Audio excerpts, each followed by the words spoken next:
Hi అండి, అందరు ఎలా ఉన్నారు? బాగుండాలనే కోరుకుంటాను. సండే స్పెషల్ గా చికెన్ దమ్ బిర్యానీ చేసుకున్నామని చెప్పాను కదా. ఎలా చేశానో క్లియర్ గా చూపిస్తాను, చూసేయండి. ముందుగా కావాల్సిన వెజిటేబుల్స్ కట్ చేసి పెట్టుకున్నాను. కొత్తిమీర, పుదీనా, పచ్చిమిర్చి, ఆనియన్స్. ఆ తర్వాత బిర్యానీ కోసం తెచ్చిన బాస్మతి రైస్ ని వాష్ చేసుకుందామని అయితే ఒక బౌల్లోకి తీసుకున్నాను. ఇక్కడ నేను కిలంబావు బాస్మతి రైస్ అయితే తీసుకున్నాను. ఈ బాస్మతి రైస్ లో కూడా చాలా రకాలు ఉంటాయంట. నేను ఇక్కడ మా ఇంటి దగ్గర షాప్ లో దొరికిన ఈ బాస్మతి రైస్ అయితే యూస్ చేశాను. ఇలా తీసుకున్న రైస్ని 2-3 టైమ్స్ వాష్ చేసుకొని ఇలా వాటర్ పోసుకొని అయితే పక్కన పెట్టేసుకున్నాను. ఆ తర్వాత బిర్యానీ కోసం కట్ చేసుకొని తీసుకొచ్చిన చికెన్ని కూడా ఒక దాంట్లో వేసుకొని మంచిగా వాష్ చేసుకున్నాను. అందులో కావాల్సినవన్నీ యాడ్ చేసుకున్నాను. ముందుగా కొత్తిమీర, పుదీనా, అల్లం వెల్లుల్లి పేస్ట్. నాన్ వెజ్ వండినప్పుడు అల్లం వెల్లుల్లి పేస్ట్ కొంచెం ఎక్కువగా వేసుకుంటేనే చాలా బాగుంటుంది కదా.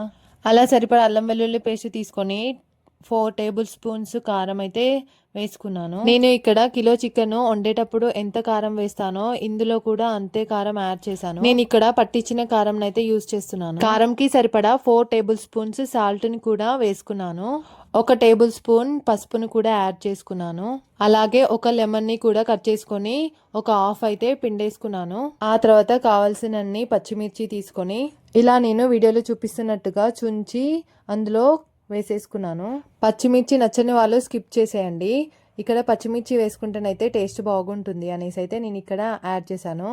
ఇక్కడ నేను పెరుగును కూడా యాడ్ చేసుకున్నాను. పుల్లటి పెరుగు అయితే బిర్యానీకి చాలా బాగుంటుంది. పెరుగుని కొంచెం ఎక్కువగానే యాడ్ చేసుకోవాలి. అందులోనే సాజీరా, దాల్చిన చెక్క, అందులోనే 4 లవంగాలను, అలాగే 2 ఇలాచీలను, 1 స్టార్, 1 జాపత్రి పువ్వు అయితే వేశాను. అందులోనే గరం మసాలా 2 టేబుల్ స్పూన్స్ అయితే వేశాను. అందులోనే ఎవరెస్ట్ వారి చికెన్ మసాలా కూడా 1 టేబుల్ స్పూన్ అంతా వేసుకున్నాను. ఇక్కడ ఇంకొంచెం టేస్ట్ కోసం మిక్సీలోకి 1 టేబుల్ స్పూన్ జీలకర్ర, కొన్ని మిరియాలను అయితే తీసుకొని మిక్సీ పట్టేసి ఆ పౌడర్ని కూడా అందులో యాడ్ చేసుకున్నాను. ఇలా వేసుకున్న మసాలాలు, కారము అన్నీ కూడా చికెన్కి మంచిగా పట్టేలా కలిపేసి పక్కన పెట్టేసుకోవాలి.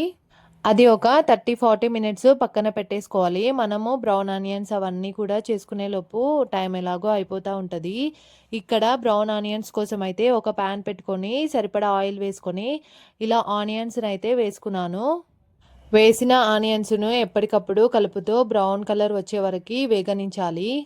నేను ఇక్కడ వీడియోలో చూపించినట్టుగా ఇలా బ్రౌన్ కలర్ వచ్చే వరకు ఉంచుకోవాలి. ఆ తర్వాత గ్యాస్ ఆఫ్ చేసుకోవాలి. ఎక్కువసేపు ఉంటే మాడిపోతాయి. అలా వాటిని కొన్ని బౌల్లోకి తీసుకొని మిగతా వాటిని ఆయిల్తో సహా మనం కలిపి పెట్టుకున్న చికెన్లోకి యాడ్ చేసుకొని మంచిగా కలుపుకోవాలి. నేను ఇక్కడ ముందు బిర్యానీ ఆకు వేయడం మర్చిపోయాను. మీరు కూడా బిర్యానీ ఆకు వేయడం మర్చిపోకండి. అలా అన్ని వేసిన చికెన్ని మంచిగా కలుపుకొని పక్కన పెట్టేసుకోవాలి. ఆ తర్వాత రైస్ ఉడికించుకోవడం కోసం ఒక దాంట్లో వాటర్ తీసుకొని అందులోనే సాజీరా, దాల్చిన చెక్క, ఇలాచి, 1 స్టారు, కొంచెం జాపత్రి, బిర్యానీ ఆకు, అందులోనే సరిపడా 2 table spoon salt, 1 table spoon oil కూడా యాడ్ చేసుకోవాలి. అందులోనే ముందుగా ఒక హాఫ్ లెమన్ చికెన్లోకి పిండేసుకున్నాం కదా, ఇందులో ఇంకో హాఫ్ అయితే పిండేసుకోవాలి. ఆ తర్వాత వాటర్ హీట్ అయ్యాక అందులో కడిగి పెట్టేసుకున్న బాస్మతి రైస్ని యాడ్ చేసుకోవాలి. అలా యాడ్ చేసిన బాస్మతి రైస్ని ఒకసారి మంచిగా కలుపుకొని మూత పెట్టేసుకోవాలి. ఇక్కడ రైస్ ఉడికించేటప్పుడు అస్సలు మిస్టేక్ చేయకూడదు. కొంచెం మెత్తగైనా బాగుండదు, కొంచెం పలకైనా బాగుండదు. నేను ఇక్కడ వీడియోలో చూపిస్తున్నట్టుగా ఒక మెతుకు తీసుకొని అది ప్రెస్ చేసి చూస్తే మనకి 70% ఉడికిందా 50% ఉడికిందా తెలిసిపోతుంది. అలా చెక్ చేసుకోవాలి. మరీ ఎక్కువ పలుకు కాకుండా ప్రెస్ చేసినప్పుడు స్మూత్గా విరిగిపోతే 70% ఉడికింది అనుకుని గ్యాస్ ఆఫ్ చేసుకోవాలి. ఆ తర్వాత కలిపేసి పెట్టుకున్న చికెన్ని మళ్ళీ ఒకసారి కలిపేసి పెట్టుకొని సైడ్కి ఏమన్నా గ్రేవీ కూడా అంటిందేమో చూసుకొని దాన్ని కూడా స్మూత్గా చేసుకొని పెద్ద పెద్ద ముక్కలని మిడిల్లో పెట్టుకొని చిన్న చిన్న ముక్కల్ని ఎడ్జెస్కి పెట్టేసేయాలి. నేను వీడియోలో చూపిస్తున్నట్టుగా అలా మంచిగా అరేంజ్ చేసుకోవాలి. ఇక్కడ ఆయిల్ కూడా మంచిగా సరిపోయిందా లేదా ఒకసారి చెక్ చేసుకొని సరిపోకపోతే ఇంకొంచెం యాడ్ చేసుకోవాలి. ఇలా పైకి మంచిగా ఆయిల్ అయితే కనిపించాలి. ఇలా మంచిగా అరేంజ్ చేసుకున్న చికెన్ ముక్కల పైన మనం ఉడికించి పెట్టుకున్న బాస్మతి రైస్ని వేసుకోవాలి. నేను ఇక్కడ వీడియోలో చూపిస్తున్నట్టుగా ఒక లేయర్ రైస్ వేసాక ఆ తర్వాత కొంచెం కొత్తిమీర, పుదీనా అలాగే బ్రౌన్ ఆనియన్స్ కూడా వేసుకొని మళ్ళీ దానిపైన ఉడికించుకున్న బాస్మతి రైస్ని ఇంకో లేయర్గా వేసుకోవాలి. ఇక్కడ ఈజీగా వాటర్ వంపేయడానికి ఒక స్ట్రైనర్ తీసుకొని అందులో రైస్ని అంతా పోసేసుకోవాలి. ఇలా కిందికి వాటరు పైన మొత్తం రైస్ అయితే ఉండిపోతుంది.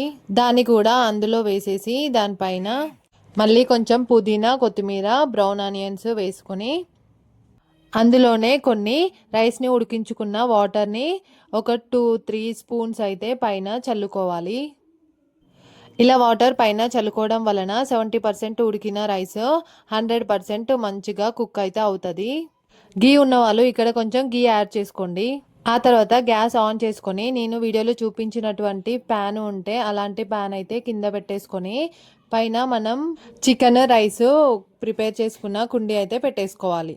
ప్యాన్ అడుగున పెట్టుకోవడం వలన ఎక్కువగా మాడిపోకుండా ఉంటుంది. మందం కుండి ఉంటే ప్యాన్ అవసరం లేదు. ఇక్కడ నాకు పల్చగా అనిపించి ఇక్కడ నేనైతే ప్యాన్ అయితే యూజ్ చేశాను. ఇలా పెట్టిన దాన్ని 10 మినిట్స్ హై ఫ్లేమ్, 20 మినిట్స్ లో ఫ్లేమ్ లో పెట్టుకుంటే మన బిర్యానీ అయితే రెడీ అయిపోతుంది. ఇలా రెడీ చేసిన రైస్ ని ఒకసారి స్పూన్ తో చెక్ చేసుకొని మళ్ళీ మూత పెట్టేసుకొని ఒక 5 మినిట్స్ తర్వాత సర్వ్ చేసుకొని తింటే చాలా బాగుంటుంది. ఇదండి నా బిర్యానీ ప్రాసెస్. నా బిర్యానీ ప్రాసెస్ నచ్చితే ప్లీజ్ నా ఛానల్ని సబ్స్క్రైబ్ చేసుకొని వాళ్ళు ప్లీజ్ సబ్స్క్రైబ్ చేసుకోండి. నేను ఇక్కడ ముందుగా గీ వేయడం మర్చిపోయాను. ఇలా స్పూన్లో గీ తీసుకొని అలా మిడిల్లో పెట్టేసి మూత పెట్టేసి 5 మినిట్స్ తర్వాతనైతే దాన్ని మొత్తం స్ప్రెడ్ చేసుకొని ఆ తర్వాత సర్వ్ చేసుకొని అయితే తిన్నాము.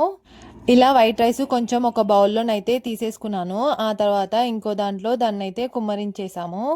స్పూన్తో కలిపితే రైస్ విరిగిపోతుంది అనేసి అయితే ఇలా అటు ఇటు అయితే కలిపాము. అలా కలుపుకొని ప్లేట్లో సర్వ్ చేసుకొని అయితే తిన్నాము. ఇలా ముందుగా ఒక వీడియో కోసం అయితే లెగ్ పీస్ వేసుకొని అందులోనే రైస్ వేసుకొని సైడ్కి ఆనియన్స్ పెట్టి ఒక వీడియోనైతే తీసుకున్నాను. నేను చేసిన ఈ బిర్యానీ టేస్ట్ అయితే సూపర్బ్ వచ్చింది. మీరు కూడా ట్రై చేయండి. నా ఈ వీడియో యూస్ఫుల్ అనిపిస్తే ప్లీజ్ లైక్ చేయండి, షేర్ చేయండి, కామెంట్ చేయండి. ఇలాంటి మంచి మంచి వీడియోస్తో మేము ముందుకు వస్తాను. Thank you for watching. Bye అండి.